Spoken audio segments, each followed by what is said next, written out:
আসসালামু আলাইকুম প্রিয় দর্শক, আজ সন্ধ্যায় প্রধান উপদেষ্টার যে ভাষণটা হলো সেই ভাষণটা নিয়ে উনি অনেক বড় ভাষণ দিয়েছেন, অনেকগুলি ইস্যু নিয়ে এসেছেন। সবগুলি নিয়ে আলোচনা করা যায়, কিন্তু আমি সবগুলি নিয়ে আলোচনা করবো না। আমি তাৎক্ষণিকভাবে কেবল নির্বাচনের তারিখ নিয়ে দু তিনটা কথা বলতে চাই। উনি ঘোষণা করেছেন যে আগামী বছরের এপ্রিলের প্রথমার্ধের শুরুর দিকের যে কোনো একদিন নির্বাচন হবে, কোনো সন্দেহ নেই। এই জন্য ওনাকে ধন্যবাদ দিতে হবে এই কারণে যে উনি অনেক বলা করার পর উনি একটা নির্বাচনের সুনির্দিষ্ট তারিখ ঘোষণা করলেন। আগে তো একটা অনির্দিষ্ট অবস্থায় ছিল, মানুষ বুঝতে পারছিল না কবে নির্বাচন হবে। এই তারিখ দেওয়াটা আমি মনে করি একটা পজিটিভ দিক। কিন্তু পাশাপাশি আমি এটাও বলতে চাই যে এপ্রিলের ফার্স্ট উইক কেন, এপ্রিলের মাঝামাঝি কেন, মাঝামাঝি সময় প্রথমার্ধ কেন, ওই সময় করলে কি লাভ, অথবা এর আগে করলে কি ক্ষতি, জানুয়ারিতে করলে কি ক্ষতি, জুনে করলে, জুনে প্রথমে করতে চেয়েছিলেন জুন পর্যন্ত, ওটাকে এগিয়ে এনে এপ্রিল করেছেন, এটা একটা পজিটিভ দিক, কোনো সন্দেহ নাই। কিন্তু তার আগে কেন নয়? উনি বলেছিলেন, আগে থেকে বলেছিলেন যে ম্যাক্সিমাম রাজনৈতিক দলগুলো যা চাইবে, যেভাবে চাইবে উনি সেভাবেই নির্বাচনের কথা বলবেন। উনি যখন জাপান গেলেন, জাপান যে উনি বললেন যে মাত্র একটি মাত্র দল ডিসেম্বরে নির্বাচন চায়। তারপরে ঐক্যমত্য কমিশনে যে সভাটা হলো, দ্বিতীয় পর্যায়ের সভা, সেখানে তার সঙ্গে প্রায় 28টা রাজনৈতিক দল দেখা করেছে, এবং এই 28টা দলের মধ্যে 25টা দলই বলেছে তারা ডিসেম্বর কিংবা তার আগে নির্বাচন চায়। আর আমি পরে শুনেছি 3 তারিখে আমি দেখলাম একটা অনুষ্ঠানে জামাতের পক্ষ থেকে বলা হলো তারা এপ্রিলের মধ্যে নির্বাচন চায়। তাহলে বিষয়টা কি দাঁড়ালো? প্রধান উপদেষ্টা জামাতের পক্ষ নিলেন, বিএনপি সহ আর বাংলাদেশের যে 25টা দল, নিবন্ধিত দল, বললেন যে ডিসেম্বরের মধ্যে নির্বাচন চায়। উনি সেটাকে উপেক্ষা করলেন। কেন করলেন? এটা কি ইচ্ছাকৃত? আমার মনে হয় এটা ইচ্ছাকৃত। উনি বিএনপিকে বোঝানোর চেষ্টা করলেন, তোমরা যত কিছুই বলো না কেন, তোমাদের কথা কোনো গুরুত্ব আমার কাছে নেই, আমি যেভাবে চাইবো সেভাবে হবে ইলেকশন। এবং উনি এপ্রিলের মধ্যে, কেন এপ্রিল, এপ্রিলে কি সুবিধা, কেন এপ্রিলে পারলে ডিসেম্বরে পারবেন না, এই ব্যাখ্যাটা কিন্তু ওনার এই বিরাট ভাষণে আমি কোথাও পেলাম না। এবং ওনার যে ভাষণ, উনি কেন করিডোর দিতে চাচ্ছেন, করিডোর মানে আপনার এই মানবিক চ্যানেল যেটা, সেটা কেন দিতে যাচ্ছেন, উনি কেন বন্দর ভাড়া দিতে যাচ্ছেন, উনি হজ কিভাবে করাচ্ছেন, উনি কিভাবে আরো কি কি কাজকর্ম করছেন, এগুলো যে ফিরিস্তি দিলেন, এটা আমরা আগেও দেখেছি। প্রত্যেকটা সরকারের মধ্যে এই ধরনের একটা টেন্ডেন্সি কাজ করতো যে তারা সব ফিরিস্তি দিতেন, যে তারা কি কি করেছেন। ভাই, সরকারে যদি থাকেন ওনাদের ফিরিস্তি দেওয়ার কোনো দরকার নাই। এই টেকনিকটাই মনে করি অপ্রয়োজনীয় টেকনিক। পৃথিবীর অন্য কোনো দেশে ফিরিস্তি দেয় বলে আমার কাছে মনে হয় না। আপনি কি করেছেন সেটা আপনি বলার দরকার পড়ে না, এটা তো আমরা জানি। আপনি যে কাজটা করেছেন ওই কাজটা তো এই দেশের জনগণের জন্যই করেছেন। এদেশের জনগণ হিসেবে আমরা সেটা টের পাই না? আমাদের তো টের পাওয়ার কথা। যদি আমরা টের পাই সেটা আপনি বলার দরকার নাই। আর যদি আমি টের না পাই তাহলে আপনি বলে কি লাভ? বাট উনি সে আগের পদ্ধতিতে কিন্তু ভাষণটা দিলেন, উনি কি কি করেছেন, কি করলে কি হবে, কি হতে পারে, এগুলো সব বললেন। কিন্তু এগুলো ওনার মূল কাজ ছিল না। আসলে ওনার মূল কাজ হলো নির্বাচন। উনি তার সঙ্গে যুক্ত করেছেন বিচার এবং সংস্কার। সংস্কার উনি কখনোই শেষ করতে পারবেন না, এটা কখনো সম্ভব না। কারণ সংস্কারগুলি কি হবে, এগুলি সংস্কার প্রস্তাবনা আকারে থাকবে। উনি এটা বাস্তবায়ন কিভাবে করবেন, কোন আইনে বাস্তবায়ন করবেন? উনি বাস্তবায়ন করলেন, পরবর্তী সরকার এসে মানলো না, সংস্কার হলো? এই দেশের মানুষ সংস্কার পেল না তো।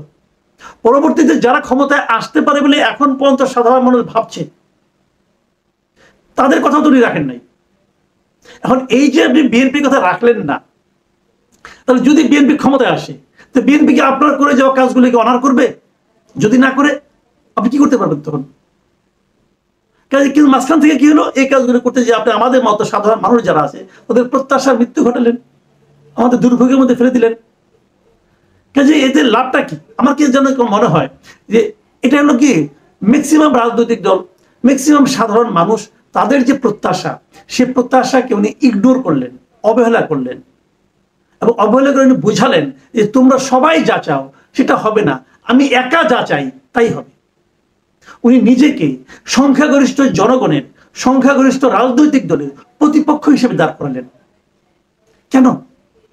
আমি মাঝে মাঝে চিন্তা করি, ওনার তো বয়স হয়েছে না, পৃথিবী থেকেও যাওয়ার সময় হয়ে গেছে, উনি তো অনন্তকাল বাঁচবেন না। পৃথিবীর কেউ অনন্তকাল বাঁচে না, এটা আল্লাহর দুনিয়ার নিয়ম না। উনি যখন চলে যাবেন, উনি কি নিয়ে যাবেন? অথচ ওনার সুযোগ ছিল, কিন্তু ওনার সুযোগ ছিল। উনি এমনিতে সম্মানিত ব্যক্তি, নোবেল পেয়েছেন, অনেক সম্মানিত, যেভাবে পেয়েছেন তো অনেক সম্মানিত ব্যক্তি। এখন উনি কিন্তু সমস্ত রাজনৈতিক দলের মাথার মণি হয়ে থাকতে পারতেন, এদেশের মানুষের মাথার মণি হয়ে থাকতে পারতেন, মানুষটাকে মাথায় করে রাখতেন যদি উনি জনমতকে সম্মান দেখাতেন। এবং জনমতকে সম্মান দেখানোর সর্বশেষ সুযোগটাও উনি আজকে নষ্ট করলেন। এতদিন যা বলেছেন বলেছেন, উনি যদি বলতেন যে আমি ডিসেম্বরে নির্বাচন দেব, তাহলে সমস্ত দেশের মানুষ ওনাকে সম্মান করত এবং বলতো উনি যা করেছেন ভালো করেছেন। এবং ডিসেম্বর আসতে আমাদের 6 মাস বাকি আছে, এই 6 মাসে ওনার এই সংস্কার প্রস্তাবনাগুলি কি এক জায়গায় আনা যাবে না? আর এক গো ধরেছেন বিচার সম্পন্ন করবেন, আপনি বিচার সম্পন্ন করতে পারবেন? লুৎফুজ্জামান বাবু সাহেবের কথা মনে আছে, এই ভদ্রলোকের ফাঁসির আদেশ হয়েছিল আরো 13 বছর আগে, সেই ফাঁসিকে বাস্তবায়ন করে গেছে, কেউ করতে পারছে? পায়নি তো। এটাই স্বাভাবিক বিচারিক প্রক্রিয়া। বিচার তো তাড়াতাড়ি হবে না, বিচার তো দেরি হবে। তাহলে উনি এই 7 মাসে 8 মাসের মধ্যে কি বিচার করবেন? সেই এরকম যে তড়ি ঘুরে করে বিচার করতে চান, সেটা কি আন্তর্জাতিক অঙ্গনে গ্রহণযোগ্য হবে? বিচারের নামে এই দেশে এখন কি চলছে এটাকে আমরা দেখছি না? একটা হত্যা প্রচেষ্টা হয়েছে, হত্যা হয় নাই কিন্তু, একটা হত্যা প্রচেষ্টা হয়েছে বলে বলছেন, তার জন্য 200-300 লোককে আসামি করছেন, সমস্ত শিল্পীদেরকে আসামি করছেন, করে করে আবার জেলে ঢুকাচ্ছেন, ওদের আবার জামিন হচ্ছে না। এগুলো আমরা দেখছি না? মাঝখানে আমরা ডেভিড বার্গম্যানের একটা লেখা পড়লাম, উনি এটাই বলেছেন কিন্তু যে বিনা মানে আপনার কারণে যে জামিন দেওয়া, বিনা তদন্তে তাদের জামিন, বিনা তদন্তে গ্রেপ্তার করা, জামিন না দেওয়া, এগুলি কোনো সুবিচারের নমুনা নয়। এবং এটা ওনার আমলে হচ্ছে, এই ইউনূস সাহেবের আমলে হচ্ছে, মব কালচার ইউনূস সাহেবের আমলে হচ্ছে। এগুলি কি ভালো কিছু? ভালো কিছু না। এবং এটাকে উনি আরো দীর্ঘায়িত করতে চাচ্ছেন। আমি জানি না শেষ পর্যন্ত বিএনপি কি করবে। আমি মনে করি বিএনপির সংঘাতে না যাওয়া ভালো। বিএনপি আজকে আলোচনায় বসেছে, হয়তো আমার এটা প্রচারিত হতে হতে বিএনপি সিদ্ধান্ত আমরা জেনে যাব, কি হবে আমি জানি না। কিন্তু আমি মনে করি উনি যখন গো ধরেছেন, দেশটাকে যেন সংঘাতের দিকে কেউ নিয়ে না যায়, আমরা সংঘাত চাই না। উনি যখন গো ধরেছেন, আমি মনে করি বিএনপি কি করবে আমি জানি না, তবে আমি মনে করি এটা নিয়ে সংঘাতের দিকে যাওয়া প্রয়োজন নাই। আর নির্বাচনটা হোক, শান্তিপূর্ণভাবে নির্বাচনটা হোক। আরেকটা কথা বলে শেষ করি, সেই নির্বাচন ডক্টর ইউনূসের অধীনে হয়। ডক্টর ইউনূস সাহেব এ পর্যন্ত যত কাজ করেছেন, সেই এনসিপির গঠন থেকে শুরু করে আজকে নির্বাচনের তারিখ ঘোষণা করা পর্যন্ত, উনি কিন্তু নিরপেক্ষতা বজায় রাখতে পারেননি। ম্যাক্সিমাম দলের কাছে ওনার গ্রহণযোগ্যতা আমি মনে করি সেই পর্যায়ে নাই। ওনাকে নিরপেক্ষ বলা যাবে না।